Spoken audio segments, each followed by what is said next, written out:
Бүгін сіздермен өте тез және дәмді болып шығатын шакшука тағамының рецептімен бөлісемін. Видеоны соңына дейін қарап, менімен бірге болыңыздар.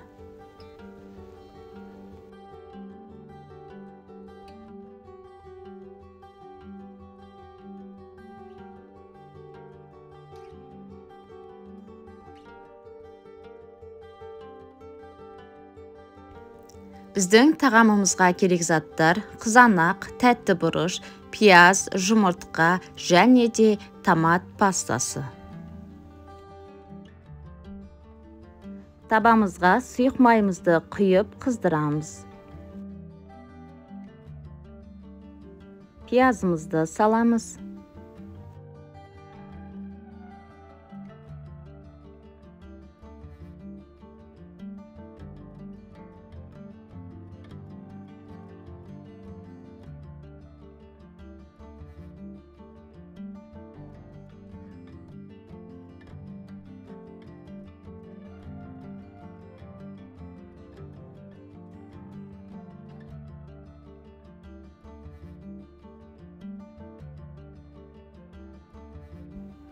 Пиязымызды жақсылап қуырып алғаннан кейін үстіне тәтті бұрышымызды қосамыз.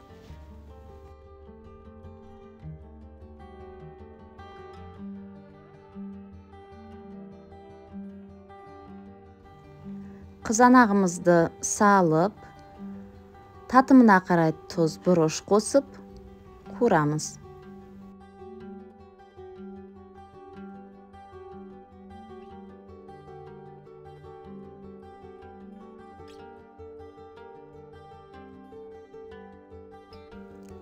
Бір ас қасықтай томат пастасын қосып, үстіне бір кеседей суымызды құйып, бетін жауып, 2-3 минуттай қайнағанын күтеміз.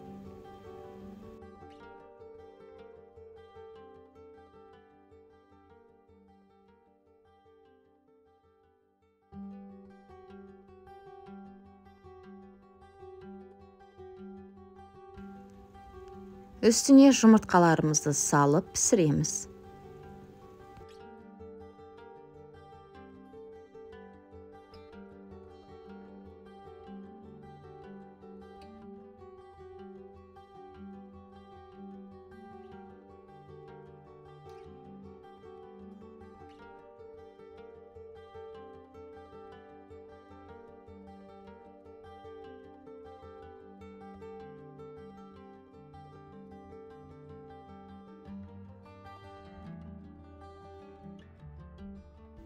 Міне біздің дәмді тағамымыз дайын, жасап көріңіздер. Сіздерге ұнайды деген сенімдемін.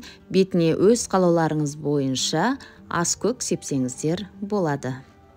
Ас болсын.